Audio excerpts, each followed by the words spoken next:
Welcome to the Deep Dive. We're the podcast where we really try to pull out the key nuggets of knowledge. That's right, getting straight to the core ideas. And today, we're looking into something pretty fascinating.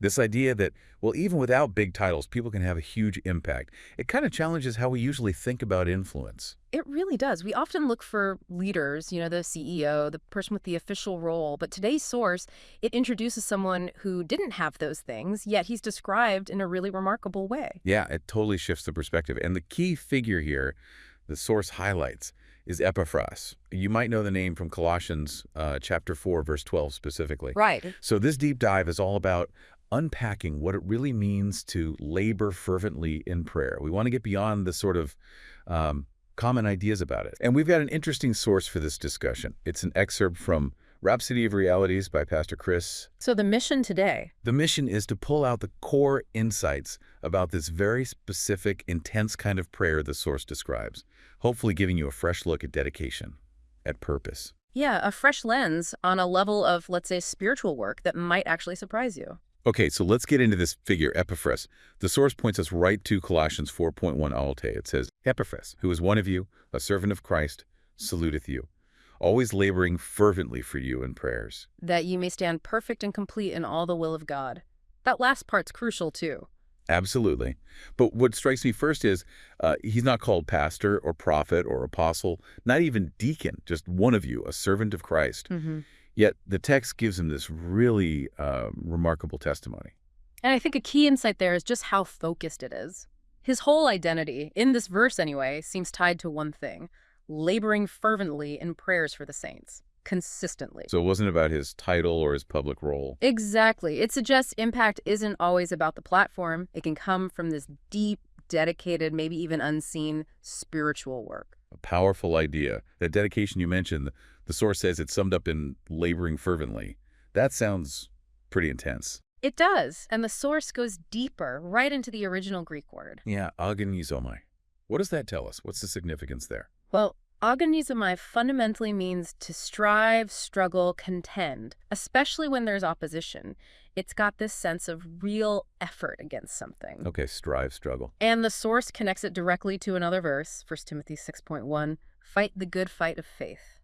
Same root word. Ah, okay, so it's drawing a parallel. Precisely. It paints prayer, this kind of prayer anyway, not just as asking, but as spiritual warfare, a real fight.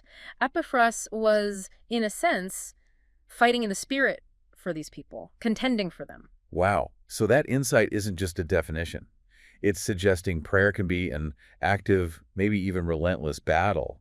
That really challenges how most of us probably think about prayer. It does. It implies a certain level of intensity. So given that intensity, this kind of warfare prayer, as the source calls it, it's obviously not about asking for a new car or something trivial. Definitely not. The source is clear. It's not about asking God for material things. So what is it about then? What's its real purpose? It's described as intense and unwavering, and its purpose is about standing in the gap for others. Standing in the gap. Yeah, interceding for them, making sure they remain firm in God's purpose for their lives. It's about their spiritual stability and direction. Okay, so you're almost like a spiritual bodyguard or advocate. In a way. And this kind of thinking, this spiritual struggle, is apparently where the term prayer warriors came from among evangelicals of old, as the source puts it. It saw prayer as a battle for the souls of men. A battle for souls, for spiritual firmness, not for stuff. That sounds incredibly demanding. What kind of dedication does that take? Oh, absolutely. The source says it requires persistence, fervency, and deep passion. It's not a casual thing. Persistence, fervency, passion. And it makes a strong claim. You can't be a true soul winner without this kind of dedication and prayer, meaning you can't effectively help others spiritually without this deep intercessory commitment. So the insight isn't just praying more, it's a different kind of praying.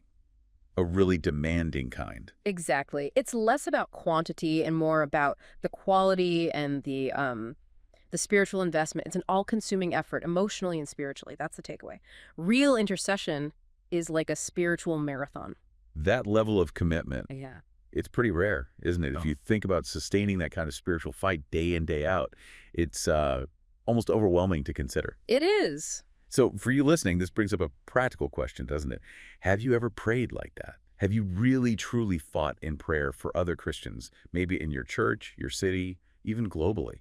The source really pushes us to think about adopting that warrior mindset, like Epaphras. And who should we be praying for like this? Well, the source suggests focusing on fellow Christians in your church, city, and around the world. Especially, it says, those who are facing trials, opposition, or struggles in their walk of faith. So it's targeted, it's specific, it's active engagement for others who are struggling. Yes, intercessory prayer. Okay, and when we pray like this, what are we actually declaring or asking for? The source gives some specifics. It does. It says we should declare that they may be strengthened with might by God's Spirit in their inner man. So praying for their inner core strength. There's spiritual and emotional core, yeah. Yeah. What else? Also that they are rooted and established in God's truth, that they're unwavering in their commitment to the gospel, and importantly, empowered to rise above every difficulty as they walk in victory, faith, and boldness. Rooted in truth, unwavering, empowered. Those are strong declarations. Very strong. And the source connects this directly to the outcome. It says, if you pray for them this way consistently, they'll surely stand firm and immovable, abounding in the work of the Lord. So there's a direct link claimed between this intense, selfless prayer and the spiritual strength and stability of the community or the individuals you're praying for. That's the connection the source makes, yes. Consistent, fervent prayer leads to steadfastness. So wrapping this up, what does this all mean for us, really? Here's something to think about.